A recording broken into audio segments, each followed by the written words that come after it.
ادعو الی سبیل ربک بالحکمۃ والموعظۃ الحسنہ، ادعو الی سبیل ربک، اپنے رب کے راستے کی طرف بلاؤ، اپنے رب کی طرف تم لوگوں کو بلاؤ، لیکن کس طرح؟ ادعو الی سبیل ربک بالحکمۃ، حکمت کے ساتھ، والموعظۃ الحسنہ، اور اچھی بات کے ساتھ، اچھی بات کے ذریعے لوگوں کو دین کی طرف بلاؤ۔ جہاں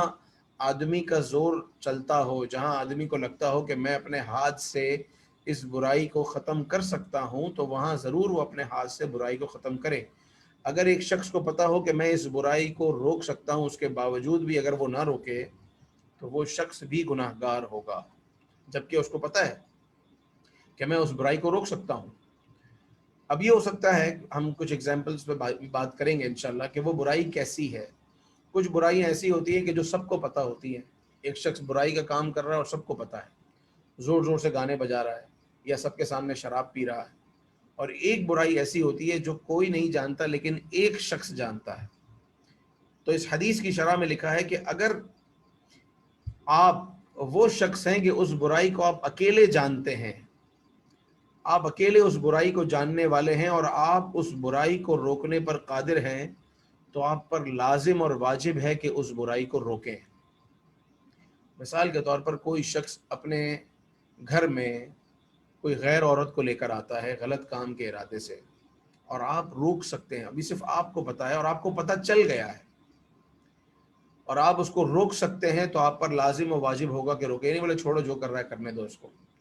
بلکہ اگر ہمیں علم ہو گیا کسی طریقے سے تو وہاں روکنا ہوگا، جبکہ ہمیں پتہ ہو کہ ہم روک بھی سکتے ہیں۔ یہ نہ ہو کہ ہم روکنے کے لیے جائیں تو وہ ہم پر ہی برس پڑے۔ تو اگر ایسی صورتحال ہو کہ ہم روکنے جائیں گے اور سامنے سے دو چار گھونسے لگ سکتے ہیں، دو چار مکے لگ سکتے ہیں، لڑائی ہو سکتی ہے، تو پھر وہاں نہ جائیں، کیونکہ اللہ تعالیٰ ارشاد فرماتا ہے وَلَا تُلْقُوا بِأَيْدِيكُمْ إِلَى التَّهْلُكَةِ، اپنے ہاتھوں سے ہلاکت میں نہ پڑو، یعنی اپنے آپ کو خود نقصان کے لیے پیش مت کرو۔ جہاں آپ کو لگتا ہو کہ میں اس برائی کو ختم کرنے کے لیے جاؤں گا، مثال کے طور پر ایک گورنمنٹ آفیسر رشوت لے رہا ہے اور آپ ساتھ میں بیٹھے ہیں، آپ کیا کر سکتے ہیں؟ جا کے اس کا ہاتھ پکڑ لیں۔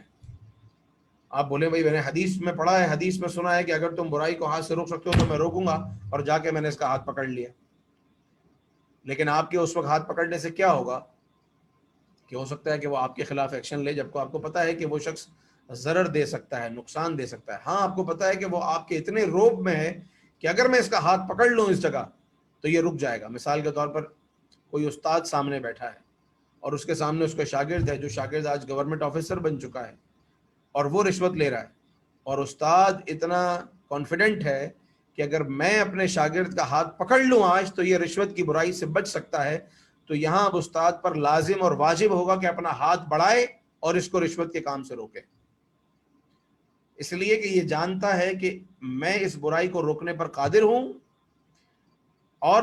میری یہ شخص یہ میری بات سنے گا اور میرے روکنے سے، میرے ہاتھ سے روکنے سے یہ بندہ رک جائے گا۔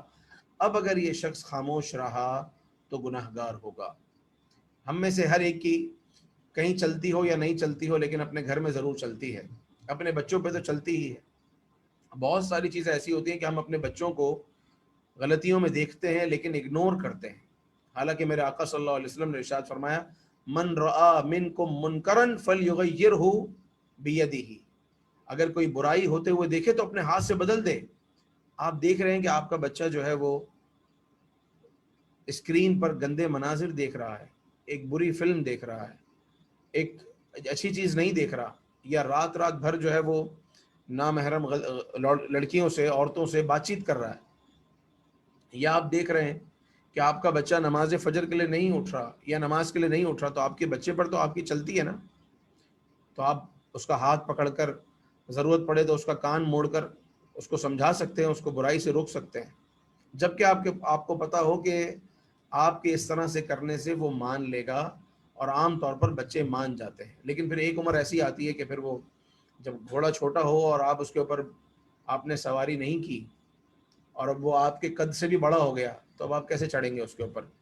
تو جو وقت تھا کنٹرول کرنے کا، اگر اس وقت پر آپ نے کنٹرول نہیں کیا تو پھر وقت جب گزر جاتا ہے تو پچھتاوا ہوتا ہے۔ تو اپنے بچوں کو آج ہی کنٹرول کریں، اگر کوئی ان میں غلط چیز دیکھیں تو اس کو ہاتھ سے روکنے کی کوشش کریں۔ پھر ایک اسٹیج ایسا آتا ہے کہ جہاں آدمی ہاتھ سے نہیں روک سکتا، لیکن ہاتھ سے روکنے میں بھی حکمت عملی ضروری ہے، جیسا کہ اللہ نے ارشاد فرمایا پہلا قانون حکمت عملی ضروری ہے، ادعو الی سبیل ربک بالحکمت والموعظۃ الحسنہ، موعظہ حسنہ ضروری ہے، اور تیسری چیز یہ ضروری ہے کہ آپ کو خود نقصان کا اندیشہ نہ ہو، یہ نہ ہو کہ روکنے جائیں تو خود ہی پٹیں، یہ نہیں ہونا چاہیے۔ اگر ایسی صورتحال ہے تو پھر آپ وہاں ہاتھ نہ بڑھائیں،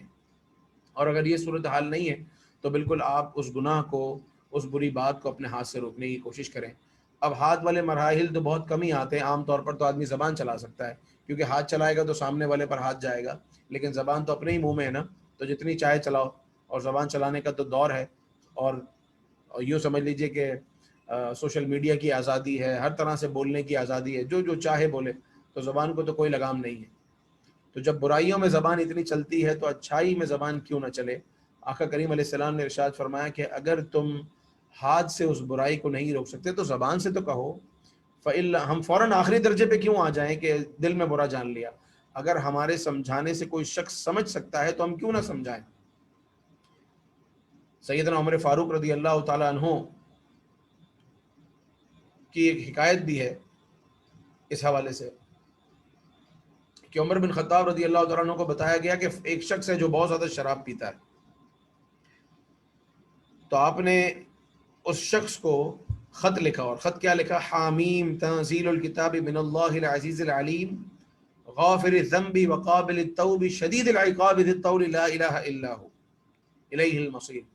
آپ نے اس کو خط لکھا جس میں اللہ تبارک و تعالیٰ کا نام ذکر کیا، حامیم تنزیل الکتاب من اللہ العزیز الحکیم، کہ یہ نازل ہونے والی کتاب ہے، اللہ تبارک و تعالیٰ کا حکم ہے، اور قرآن پاک کی یہ آیت لکھی وہ پروردگار عز و جل غافر الذنب، جو گناہوں کو بخشنے والا ہے، وقابل التوب، اور توبہ قبول کرنے والا ہے، ساتھ ساتھ یہ بھی کہا شدید العقاب، عقاب یعنی عذاب دینے پر قادر ہے، شدید عذاب فرمانے والا ہے، ذی الطول لا الہ الا هو الیہ المصیر، وہی خدا ہے، وہی پروردگار ہے، اسی کی طرف جانا ہے۔ تو آپ نے ایک بڑے خوبصورت انداز میں قرآن کی آیت کے ذریعے سمجھایا۔ جب اس شخص کو یہ خط ملا اور اس نے امیر المؤمنین کا خط دیکھا تو اس نے شراب سے توبہ کر لی اور ہمیشہ ہمیشہ کے لیے شراب چھوڑ دی۔ تو سمجھانے کا انداز کس طریقے سے سمجھایا جائے، اگر زبان سے سمجھانا ہو تو کہیں عذاب الہی سے ڈرا کر آدمی سمجھائے، جو کام کیا جا رہا ہے اس کے جو مستقبل میں ہونے والے نقصانات ہیں اس سے ڈرائے سامنے والے کو، پیار محبت سے سمجھائے، جس طریقے سے بھی سمجھا سکتا ہے اس طریقے سے سمجھائے۔ یہ سمجھتا ہے کہ اگر میں اسے عذاب الہی سے ڈراؤں گا تو یہ ڈر جائے گا اور کام چھوڑ دے گا، تو وہاں وہ ہتھیار اختیار کرے، اگر جنت کی چاہت دلاؤں گا تو یہ کام چھوڑ دے گا، تو اس طریقے سے سمجھائے۔ جس طریقے سے ممکن ہو اس طریقے سے زبان کو حرکت دے اور سمجھائے، اس لیے کہ اللہ تعالیٰ ارشاد فرماتا ہے فَذَكِّرْ فَإِنَّ الذِّكْرَىٰ تَنفَعُ الْمُؤْمِنِينَ، سمجھاؤ کہ سمجھانا مسلمانوں کو فائدہ دیتا ہے۔ لیکن سمجھانے میں بھی دیکھا جائے گا کہ انداز کیا ہے۔ ایک شخص، پہلے کے زمانے میں سب لوگ مل کر ایک جگہ پر غسل کرتے تھے، بڑے بڑے غسل خانے ہوتے تھے اور لوگ وہاں غسل کے لیے جایا کرتے تھے، اور دوران غسل سب اپنا اپنا ستر چھپا کر رکھتے تھے، ناف سے لے کے گھٹنوں تک جو ہے کوئی چادر باندھ کے رکھتے تھے۔ تو دوران غسل کسی کا یوں سمجھیے کہ جو تہبند جو باندھا ہوا تھا، جو چادر باندھی ہوئی تھی، وہ سرک گئی اور ستر نظر آنے لگا۔ تو ایک شخص نے سمجھانے کے لیے کیا کیا، پاس ہی کوئی لکڑی پڑی تھی اور اس سے اس کو زور سے اس کو اسٹک چبوئی اور بولا اپنی ران کو ڈھکو، سب یہاں پر ہیں اور تمہاری ران دیکھ رہے ہیں۔ تو اس شخص نے تھوڑی سی اور ننگی کر لی اور بولا جا نہیں کرتا۔ تو سمجھانے کا انداز۔ دوسرے شخص نے کہا کہ کیوں خود بھی گناہ گار ہوتے ہو اور دوسروں کو بھی دعوت گناہ دیتے ہو، اپنا ستر چھپا لو، اللہ تعالیٰ تمہارے گناہوں کو چھپائے۔ وہ شخص فوراً مان گیا اور اس نے اپنا ستر چھپا لیا۔ تو دونوں نے سمجھایا، دونوں نے بات یہی کی کہ اپنا ستر چھپاؤ، لیکن ایک شخص نے ذرا غصے سے اور غضب سے سمجھایا اور ایک لکڑی چبا کر سمجھایا، کوئی اسٹک چبا کر سمجھایا، اور دوسرے نے جو ہے وہ پیار محبت سے سمجھایا۔ تو آج کل جو دور ہے وہ تو بہت ہی پیار محبت سے سمجھانے کا ہے۔ ہم تو کس پر سختی کریں گے؟ ہم یہاں ہمارے گھر میں نہیں چلتی، دیکھا جائے تو بندہ اپنی اولاد پر سختی نہیں کر سکتا، گھر میں چلتی ضرور ہے لیکن ایک لمٹ تک ہی آدمی بات کر سکتا ہے، اس کے بعد ہم چھوڑ دیتے ہیں۔ آپ اپنے بچوں کو، آپ خود اپنے اپنے دل پر ہاتھ رکھ کر بتائیں کہ فجر کی نماز کے لیے ہم اپنے بچوں کو کتنی بار اٹھاتے ہیں، نماز عشاء کا ہم اپنے بچوں کو کتنی بار کہتے ہیں، اگر بچے فلمیں دیکھ رہے ہوں تو ہم انہیں کتنی بار منع کرتے ہیں۔ ہم دیکھ رہے ہیں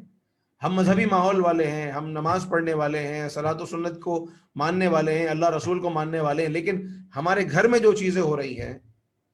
اس کو ہم روکنے پر قادر نہیں ہو پا رہے، تو ہم باہر کی کیا بات کریں؟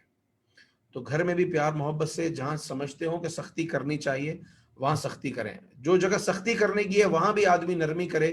تو گناہ گار ہوگا، کیونکہ اگر باوجود قدرت کے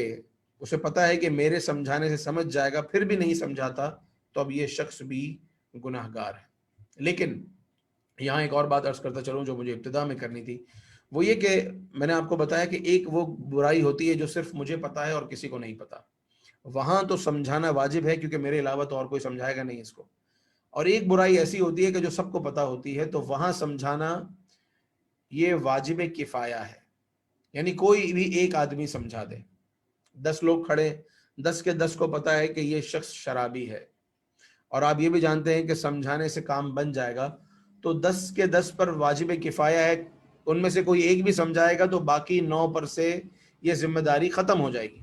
لیکن کہیں کہیں ایسا ہوتا ہے کہ وہ عیب وہ برائی صرف مجھے پتا ہے اور میں بھی نہ سمجھاؤں تو گناہ گار ہوگا، کیونکہ یہاں سمجھانا واجب عین ہے، ضروری ہے، اس شخص پر لازم ہے کہ یہ اسے سمجھائے۔